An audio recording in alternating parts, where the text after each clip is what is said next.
I must say, I am impressed though. Throughout the whole movie, we don't see one single trademark rock eyebrow. It was refreshing.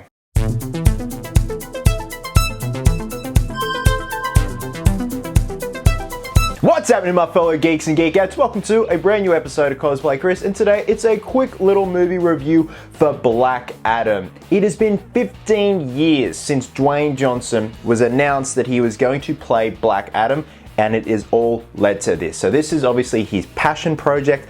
I was very fortunate enough to attend the Sydney premiere of Black Adam here in Sydney last night, and a massive thank you to Warner Brothers AU for sending me out to this one. So I've been looking very forward to this. It has been a long time coming. This is gonna be a spoiler-free review. Try and keep it as vague as I can and just give you my overall thoughts on the film and what I liked and what just didn't work for me, but again, spoiler-free. So the basic premise for Black Adam: in ancient Kahndaq, Teth Adam was bestowed almighty powers of the gods. After using these powers for vengeance, he was imprisoned, becoming Black Adam. Nearly 5,000 years have passed, and now Black Adam has gone from man to myth to legend. Now free, his unique form of justice, born out of rage, is challenged by modern day heroes from the Justice Society. We've got Hawkman, Dr. Fate, Cyclone, and Deadpool. I mean Atom Smasher. And that's pretty much it. This film revolves around Black Adam trying to fit in with modern day society. Like I said, he has been awoken after a 5,000 year slumber. So he's a little bit rusty, but once he tries to get his bearings, the JSA try to form an alliance with him. It's that kind of clash, but then they ultimately have to go up against a much greater force. Now, first and foremost, let me quickly just get my gripes out of the way.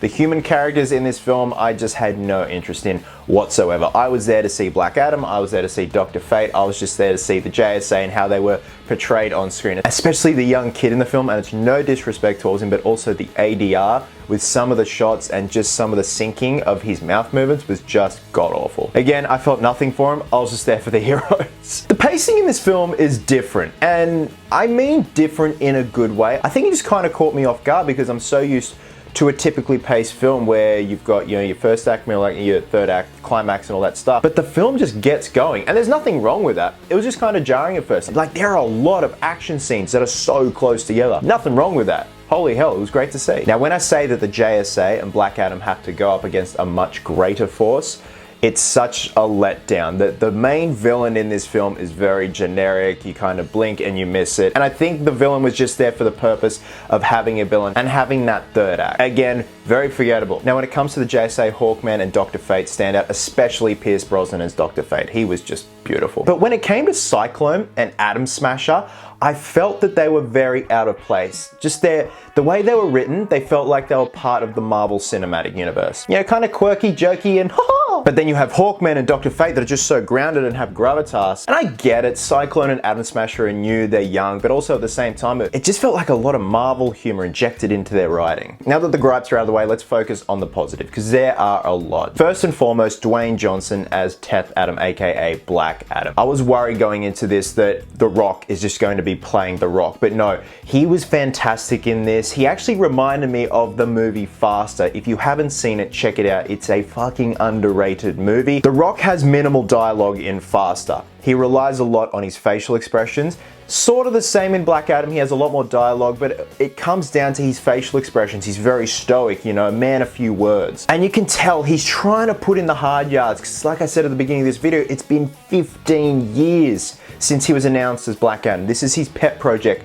And you can see he's trying to put everything in to this character. And he does a good job, so kudos to him. And second standout was Pierce Brosnan as Dr. Fate. He just brings so much gravitas, class to the role. He brings class to everything. The design of Dr. Fate was beautiful. The costume design of Pierce as Kent Nelson was great, just very classy and stood out from a crowd, and I loved it. This is a gorgeous film to look at. The cinematography is great. The CGI is executed pretty well. There are some shots where it looks a little bit iffy, but overall it's a stunning film to look at. The color grading is on point. The action scenes pack a punch. They're choreographed well. You can feel every hit, especially if you're in a cinema that has that beautiful Dolby Atmos surround sound. Now, of course, I've got to talk about the costumes.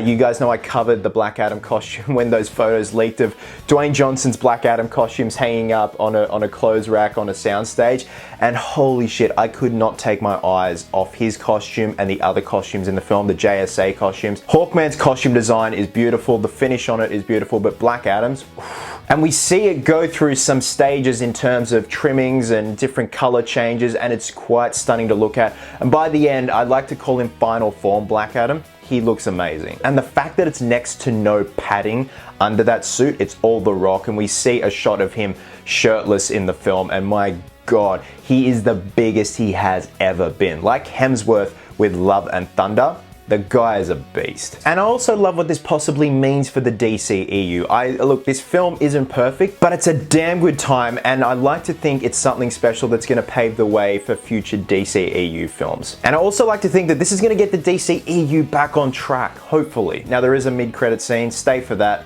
You know why. So Geeks and Geekettes, overall, I had fun with Black Adam. Granted, the human characters were just, I didn't really care for them. The story is very cookie cutter. It plays it safe. It's a good popcorn movie. Go check it out. You're gonna have fun with it, and it's The Rock. But the good thing, it's not The Rock playing The Rock. You can tell he's put so much passion into this film after 15 years, and it's so good to see it come to fruition. I want to see more of this, and I hope this means something beautiful for the future of the DCEU. The villain was very but honestly, I was there to see Black Adam, the JSA, and just the world that they've created, and I wasn't let down. Like, again, it plays it safe, it's cookie cutter, but I had a good time with it. So with that, I'm going to be giving Black Adam 3 rocks out of 5. So guys, with that being said, drop a comment below and let me know your thoughts once you've seen Black Adam. Keep it spoiler free, and was it everything you wanted it to be? So with that being said, wherever you are in the world, please have yourselves an absolute cracker of a day. I hope you're well, hope you're happy, be merry, be silly, and until next time, Geeks and Geekettes, please always remember, cosplayers do it best.